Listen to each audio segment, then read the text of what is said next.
ಸರ್ವರಿಗೂ ಶುಭೋದಯಗಳನ್ನು ತಿಳಿಸುತ್ತಾ ನನ್ನ ಸ್ವರಚಿತ ವಚನ, ಕಣ್ಣೆದ್ದು ನೋಡಲರಿಯದ ಕುರುಡರು ನಾವು. ಕಣ್ಣೆದ್ದು ನೋಡಲರಿಯದ ಕುರುಡರು ನಾವು, ಕಿವಿಯಿದ್ದು ಕೇಳಲರಿಯದ ಕಿವುಡರು ನಾವು. ಕಣ್ಣೆದ್ದು ನೋಡಲರಿಯದ ಕುರುಡರು ನಾವು, ಕಿವಿಯಿದ್ದು ಕೇಳಲರಿಯದ ಕಿವುಡರು ನಾವು.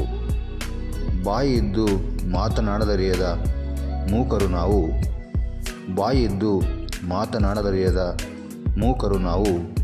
ಜೀವವಿದ್ದು ಬದುಕಲರಿಯದ ಬಡವರು ನಾವು, ಜೀವವಿದ್ದು ಬದುಕಲರಿಯದ ಬಡವರು ನಾವು. ಆತ್ಮವಂಚನೆಯಲ್ಲಿ ಕ್ಷಣಿಕ ಸುಖದಾಸೆಗೆ ಬದುಕುವವರು ನಾವು, ಆತ್ಮವಂಚನೆಯಲ್ಲಿ ಕ್ಷಣಿಕ ಸುಖದಾಸೆಗೆ ಬದುಕುವವರು ನಾವು. ಮಾಯೆಯ ಮೋಹಕ್ಕೆ ದಾಸರಾಗಿರುವ ನಮ್ಮ ತಪ್ಪುಗಳನ್ನು ಮನ್ನಿಸಿ, ಮಾಯೆಯ ಮೋಹಕ್ಕೆ ದಾಸರಾಗಿರುವ ನಮ್ಮ ತಪ್ಪುಗಳನ್ನು ಮನ್ನಿಸಿ, ನಿಮ್ಮ ಚರಣ ಪೂಜಿಸುವ ಭಾಗ್ಯವ ನೀಡು ಮಧುರಶಿಲಾಧೀಶ ನಗರೇಶ್ವರ, ಮಧುರಶಿಲಾಧೀಶ ನಗರೇಶ್ವರ.